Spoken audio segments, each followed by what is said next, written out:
오늘 본문은 여러분들이 너무 잘 아는 고린도서 13장 사랑장이라고 이야기하는 사랑은 오래 참고 사랑은 온유하며 하는 이 사랑에 대한 그런 정의와 중요성에 관한 여러 가지 일들을 이렇게 잘 이야기하고 있는 그런 본문입니다.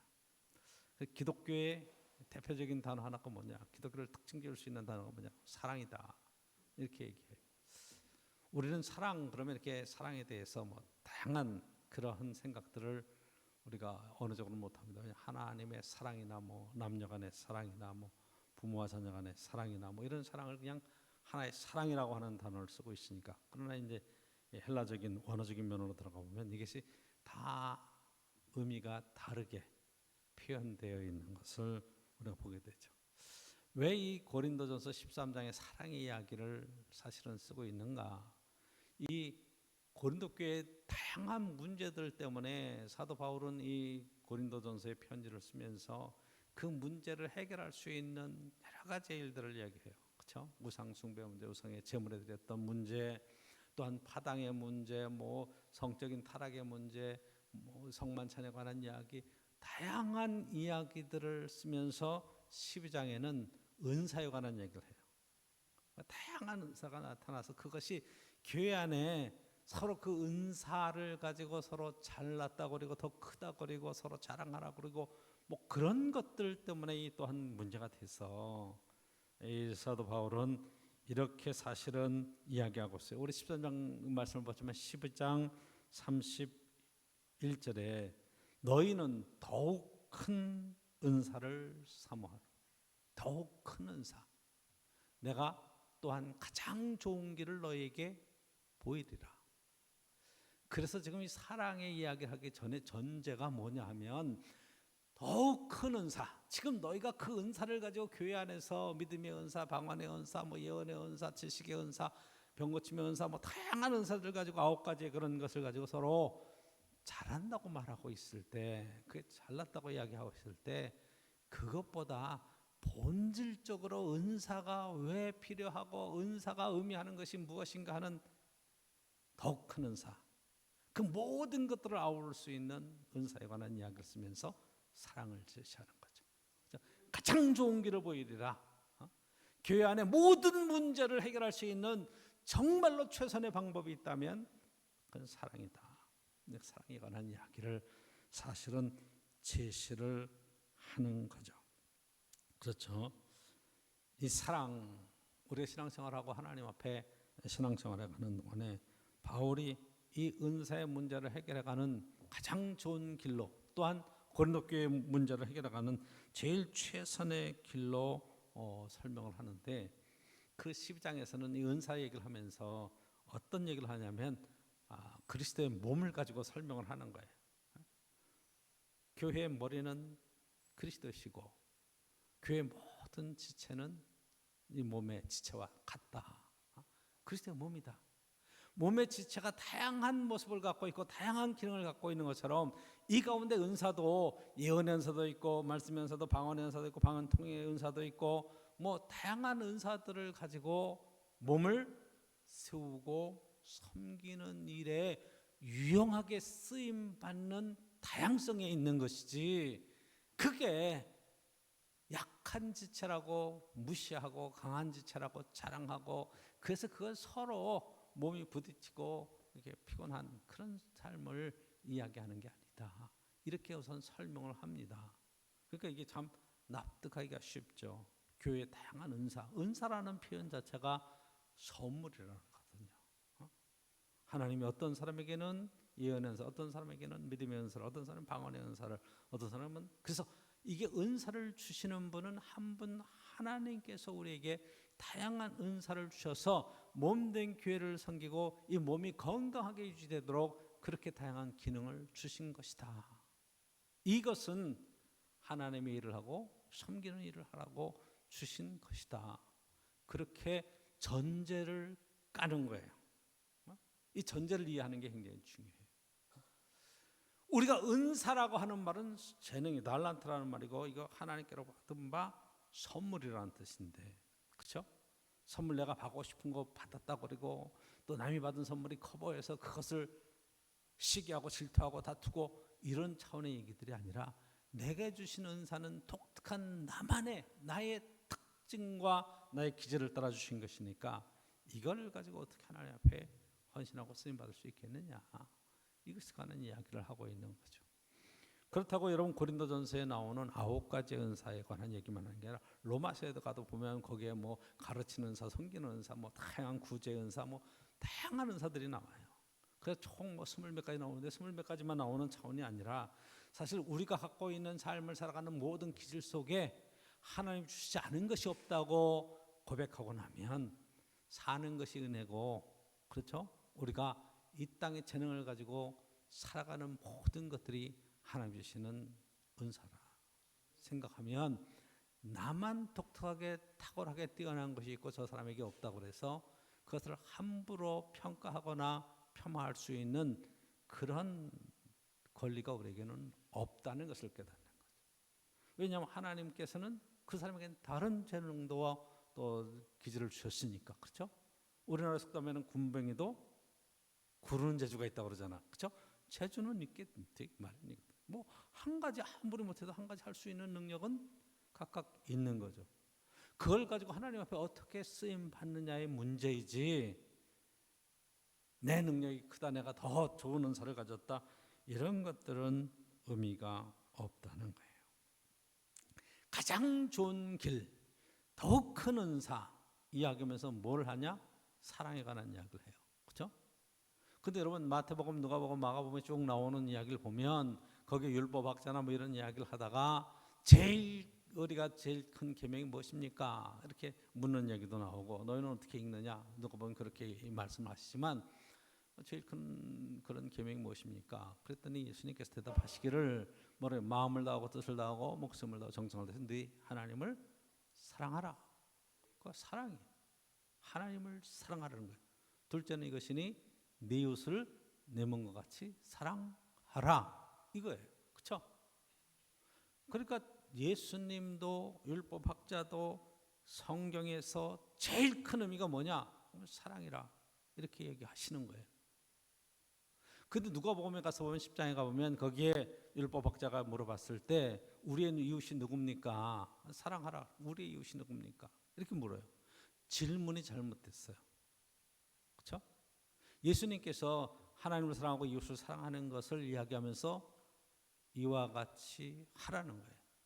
너도 이와 같이 하라. 그렇죠? 이를 행하면 살리라. 사랑을 행하는 행동의 이야기를 요구하시는 거죠. 그렇죠? 이것을 행하면 내가 살리라. 사랑은 이론이나 지식이 아니라는 거예요. 그렇죠? 이것은 행함의 문제이고 그렇게 삶을 살아가야 된다는 거예요. 내 이웃이 누굽니까? 하면서 이웃을 아는 게 중요한 것이 아니라 그 상황 속에서 사랑으로 삶을 살아내는 것이 중요하다. 그렇게 이야기하시는 거예요. 그러니까 사랑은 이론이 아니라고 말씀을 하시는 거죠. 그 본문 속에서도 마찬가지예요. 사랑이 없으면 아무것도 아닙니다. 이렇게 처음에 얘기하죠. 1장 2절 3절에서 그렇게 얘기하시는 거예요. 그 4절서부터는 사랑의 그런 정의를 하죠. 사랑은 이런 겁니다. 그리고 후반부에서는 이렇게 사랑이 완성될 것입니다. 그렇게 세 가지의 큰 부분으로 오늘 말씀을 쓰는 것을 보게 됩니다. 그렇죠?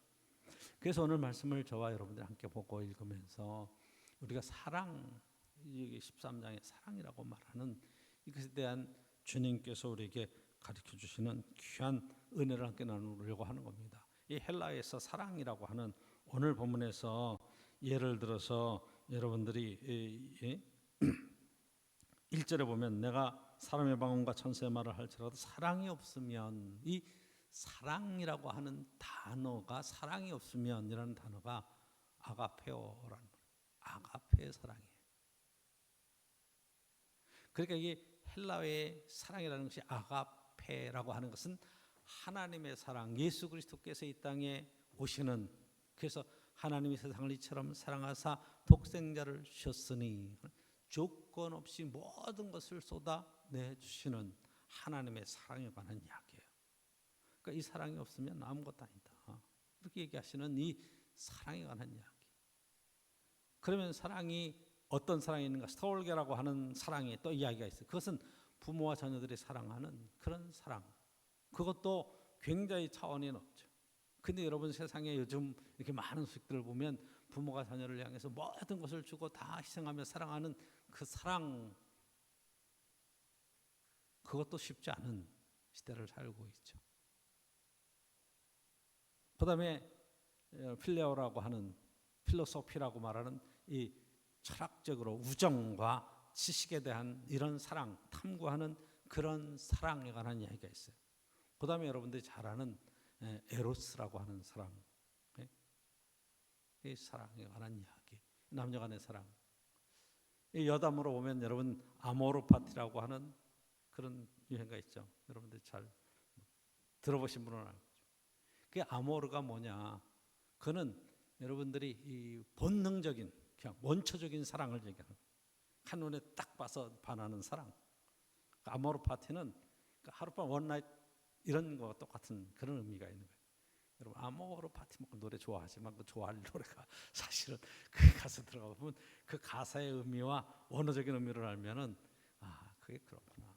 에로스랑 똑같은 건데 그게 아주 원초적인 그런 사랑을 이야기를 하고 있는 거예요. 그러니까 성경에서 말하는 이 사랑이라는 단어를 우리가 사랑 하니까 다 똑같은 사랑이라고 이야기하고 우리는 이해하지만 성경에서는 이걸 갈라서 얘기하는 거예요. 사랑이 없으면 이 사랑은 하나님께서 그 독생자 예수 그리스도를 보내시는 그 큰 자기 희생의 사랑을 전제로 하고 하는 이야기다. 그런 말씀이다. 이것을 저와 여러분들이 먼저 받아들이셔야 돼요. 그렇죠? 그래서 2절 보시면 내가 예언하는 능력이 있어 모든 비밀과 모든 지식을 알고 또 산을 옮길 만한 믿음이 있어. 그러니까 지식으로 모든 것을 다 알고 있고 산을 옮길 만한 믿음이 있을지라도 뭐라고 사랑이 없으면 내가 아무것도 아니다. 엄청난 일을 하고 엄청난 사회에 기여를 하고 많은 지식으로 가르치고 해도 그 안에 하나님께서 우리에게 주시는 그 큰 사랑의 그런 심정이 없으면 자기 자랑과 자기 의와 자기의 그런 이런 드러내는 그런 것이 될 뿐더러 아무것도 아니다. 그건.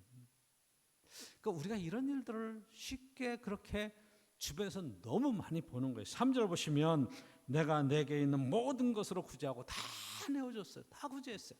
내 몸을 불살하게 내. 제가 그렇게 희생을 했어요. 그래도 사랑이 없으면 내게 아무 유익이 없느니라. 이게 사랑이라는 것이 다시 한번 하지만 아가페의 사랑. 이 사랑을 어떻게 저와 여러분들이 감당할 수 있겠느냐? 바로 이 부분.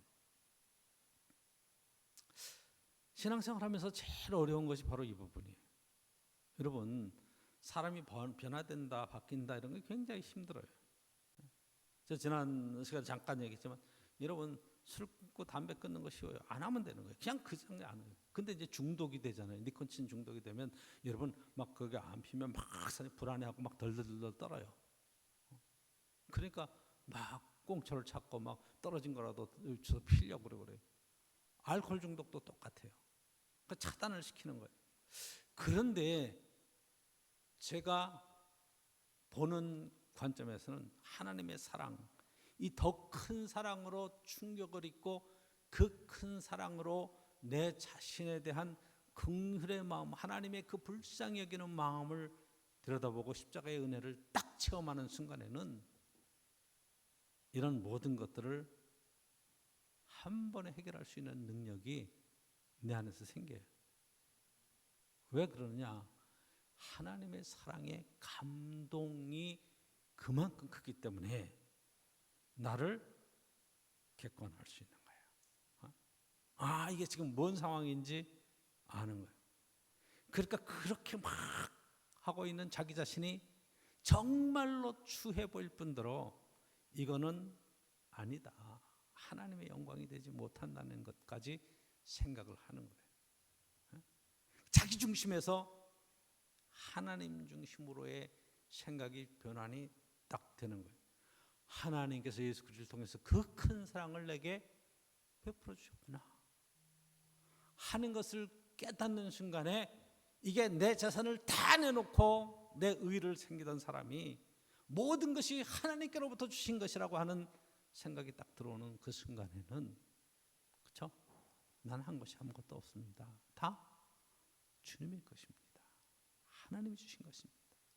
이 고백이 나오면서 너무 당연하게 이게 내게 아무 유익이 없는 일화가 아니라 너무 큰 은혜로 행복감과 정말로 하나님 안에서 축복이 차고 넘치는 은혜를 경험하게 된단 말이죠.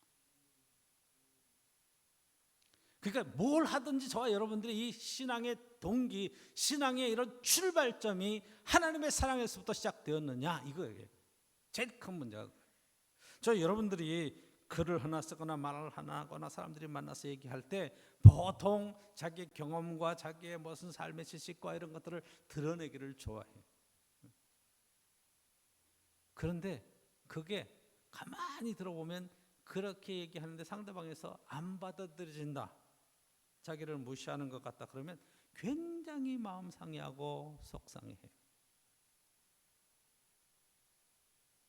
그거는 출발점이 자기 의에서 출발하기 때문에 그러는 거예요. 내 자존심이 상했다는 거예요. 그런데 성경은 이야기하기를 어떤 희생을 하고 어떤 믿음의 행동을 하고 어떤 많은 기부를 하고 모든 것들을 했다고 할지라도 사랑이 없으면 아무것도 아니요 아무 유익도 없다. 다 허공을 치는 헛소리가 된다.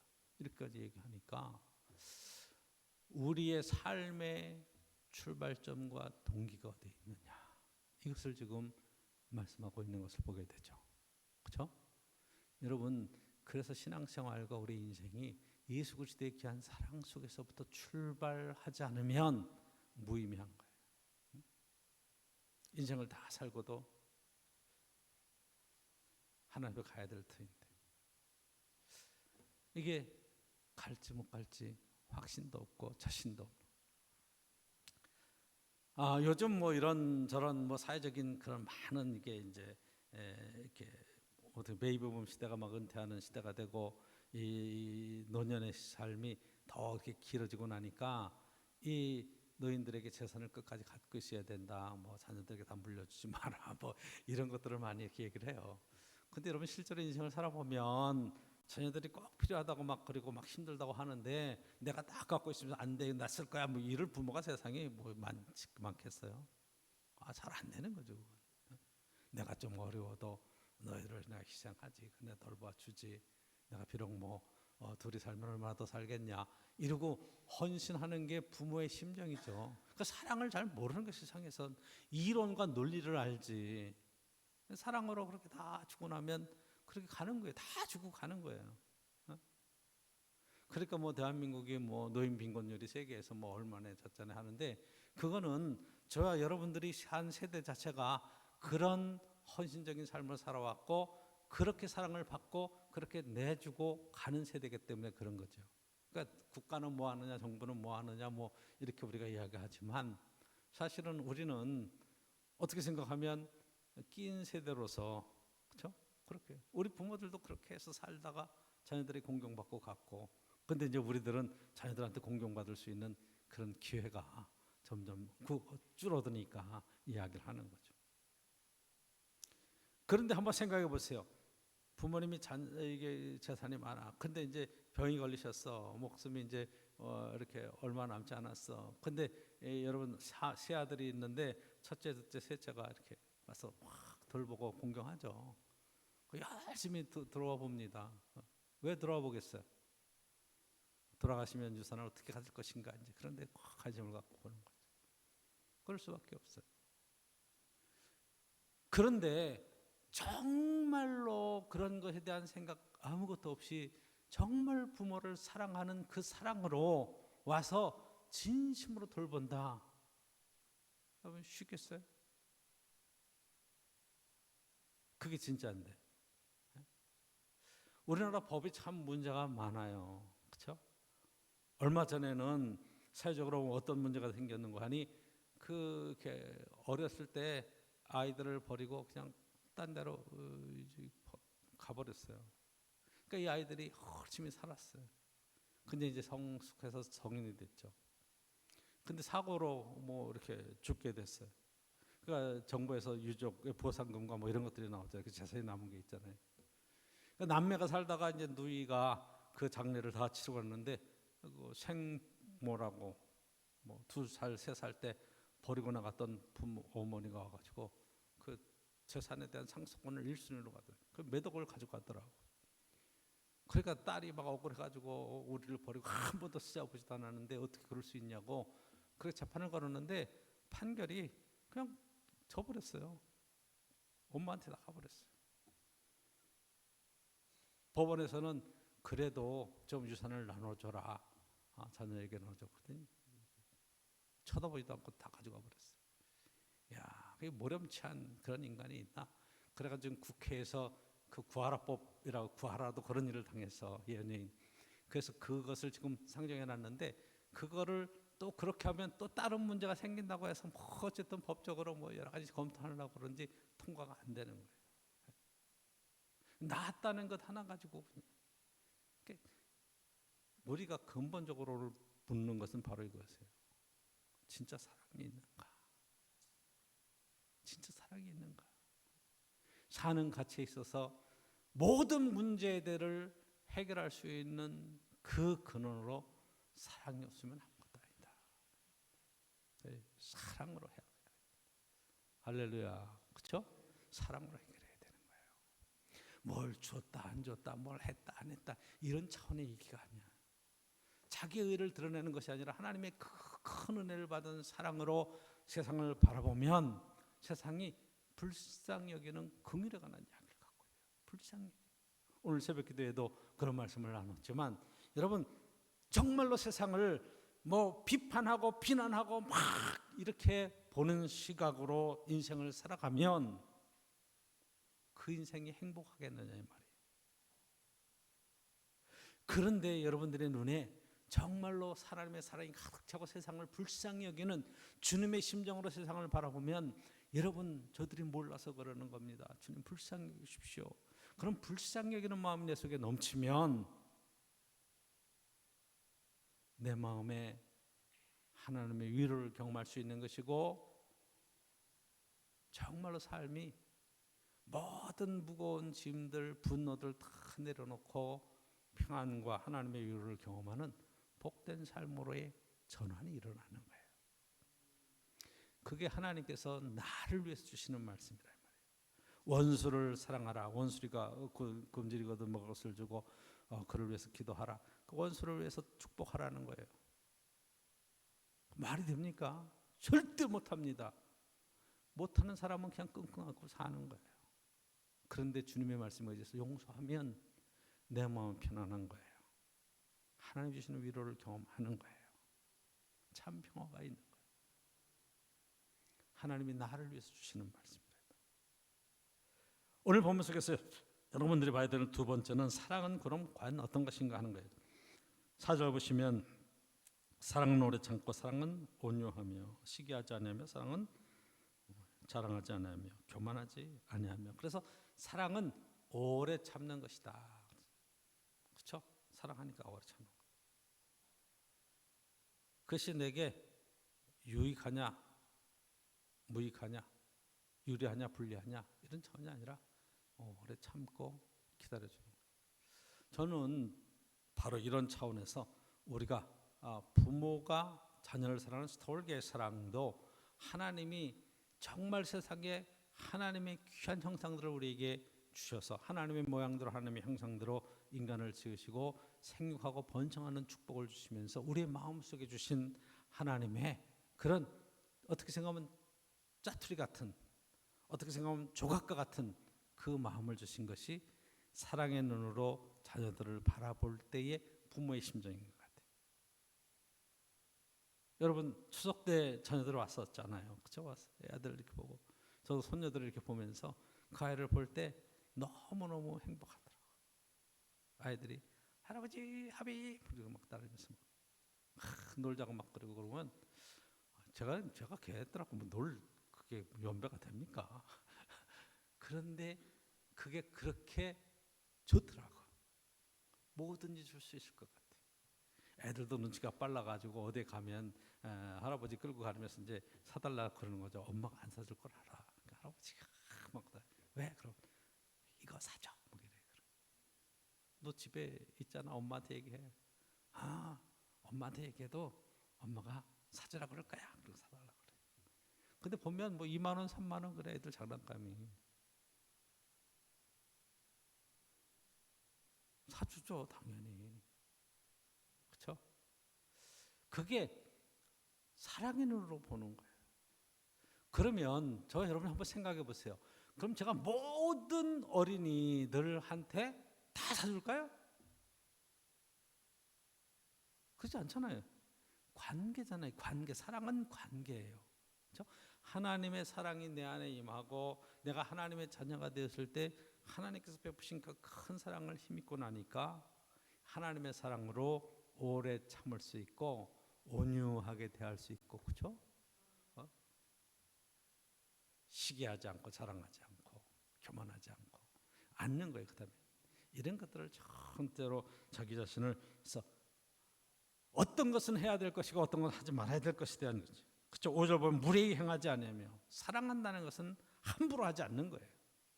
굉장히 중요한 거예요.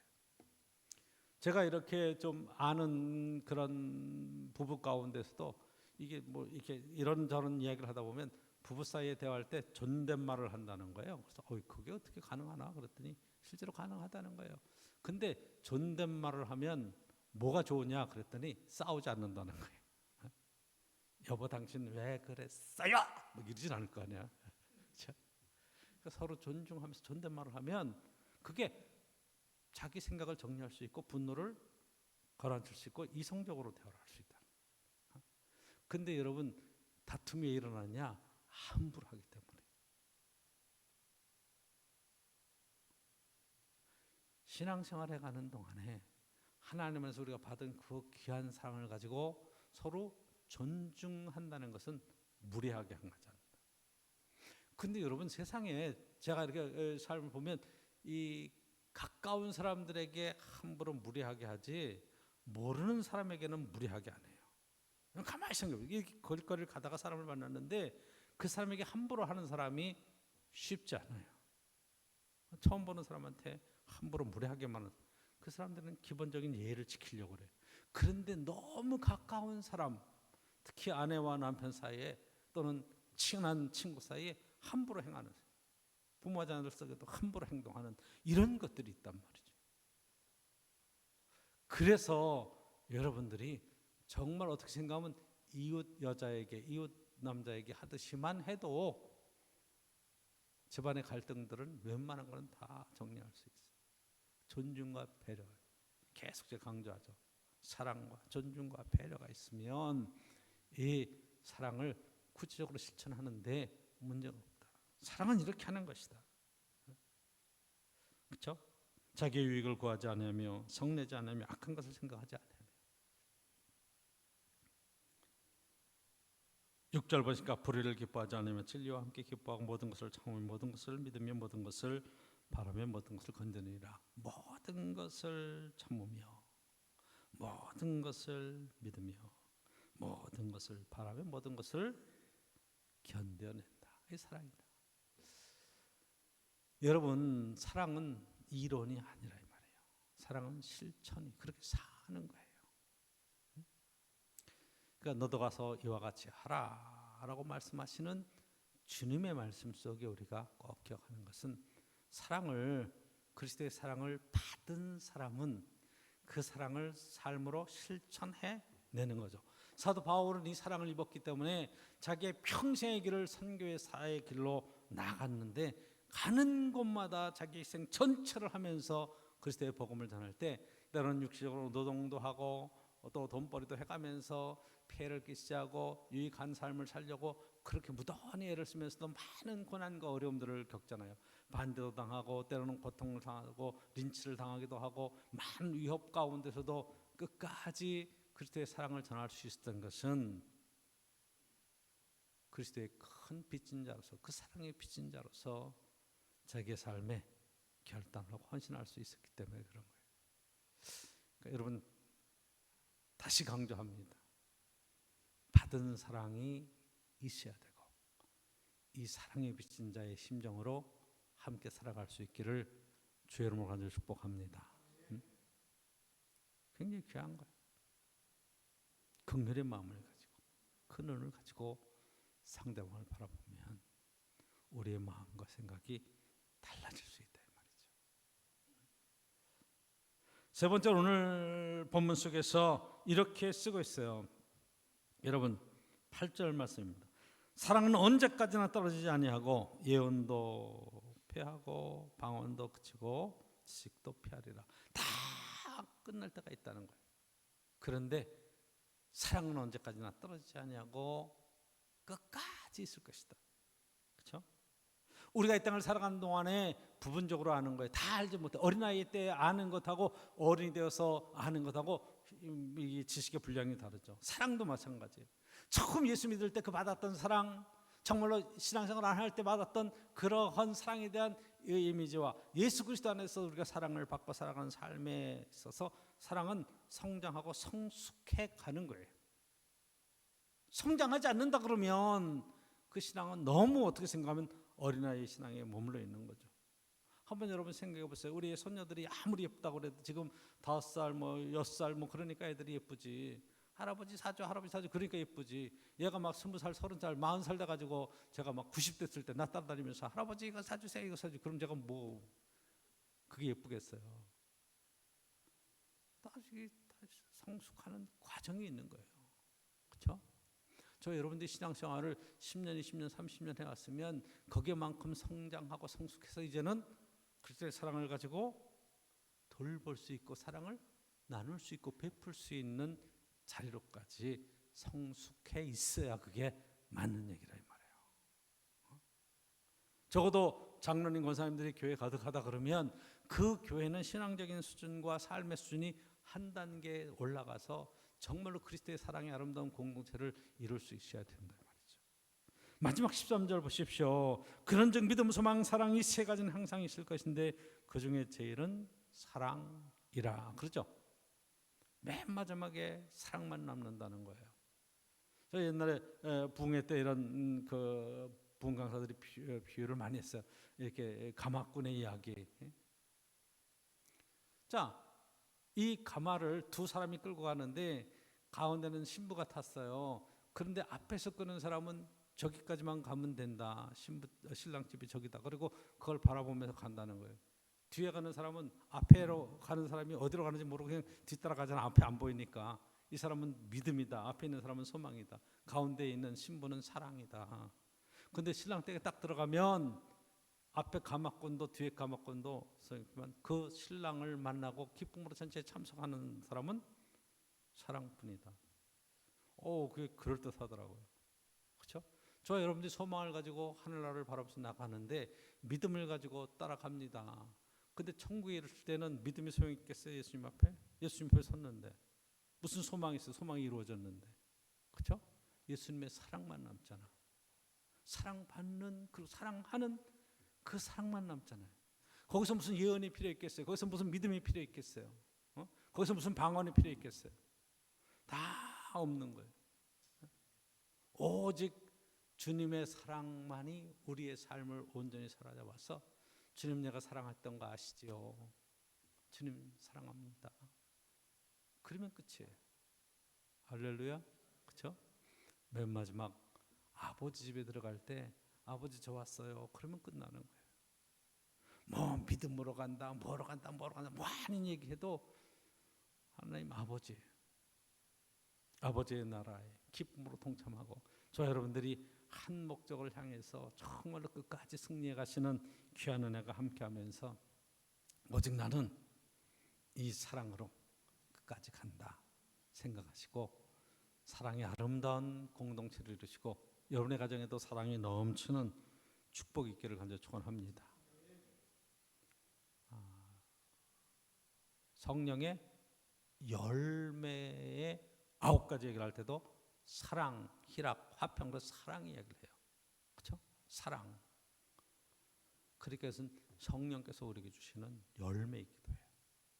아름다운 신앙의 열매가 여러분의 가정과 삶 속에 풍성하기를 축복합니다.